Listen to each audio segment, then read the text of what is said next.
In sports, we'll start off with Major League Baseball.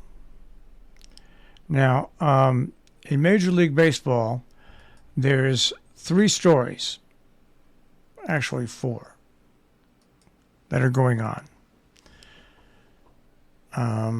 1, the trade deadline expires today. Lots of news on that. 2, there's some big names out there to see where they're going to go. And 3, you got it. You got it. It's there's there's only one thing else that I can add, and that you have to talk about an amazing year once again that is being had by number 99 of the New York Yankees, Aaron Judge. The pitch swung on and hit in the air to left center field. That ball is high. It is far. It is gone. Chase for 60. I'm telling you guys. It's amazing. It's not that easy to hit home runs. That was a Judgian blast to left center. All rise. Here comes the Judge. Well, there goes number 43, and there was no question about that one. Kelnick sort of ran back. He knew where that was going. All this with 2 outs. It's just, all you can say is it's just it's amazing. It just is amazing. He bets on himself by not signing a contract and is having a historic year. A historic year. Not just a great year, but right now, up to this point, a historic year. All right. Now, the trade deadline is today. Red Sox made some moves. The Yankees made some moves and stuff like that. But as we sit here, and nobody would have thought this at the beginning of the year. As we sit here at the trade deadline, basically with 104 games gone, which means there's only 58 more games left in the year, you would have never thought this is where we would sit. In the AL East, the Yankees in first place by 12 games. First team to 70 wins. You would never have expected Baltimore to be over 500, only 2.5 games out of the wild card. And quite frankly, you would have never expected Boston to be even 500 and in last place in the American League East. In the Central, you would have not picked the Cleveland Guardians to be 1 game out behind Minnesota.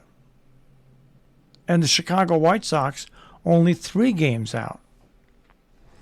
You would have predicted Houston to win the AL West. They have a 12-game lead over Seattle.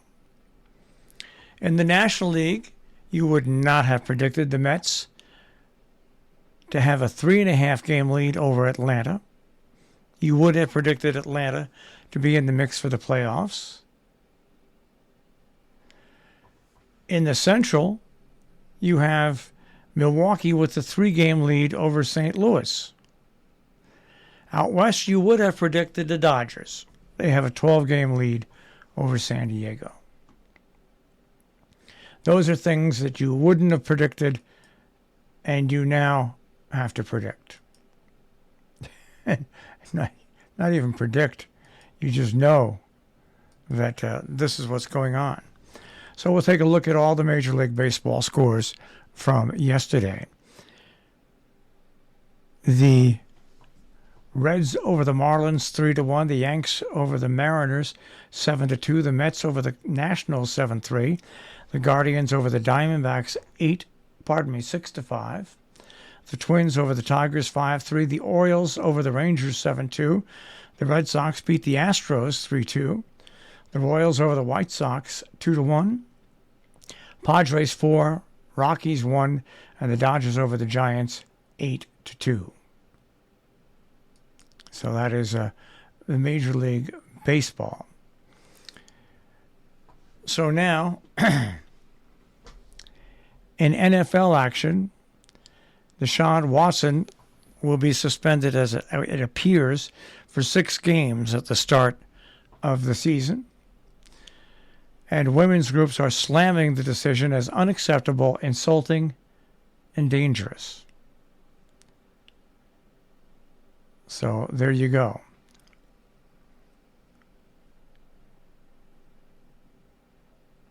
And I've got to mention this, Ric Flair. That's right. Been around for ages. Won his last match in front of family and legendary other performers. He teamed up with his son-in-law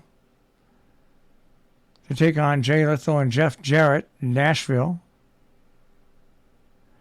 The Nature Boy got a cut during the match,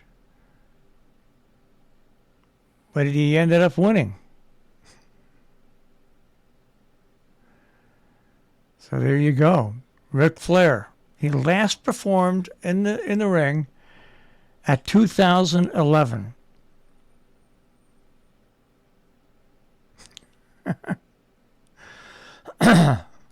Amazing. I know a lot of you people don't consider that sports, but I've always loved wrestling, so there it is. I do.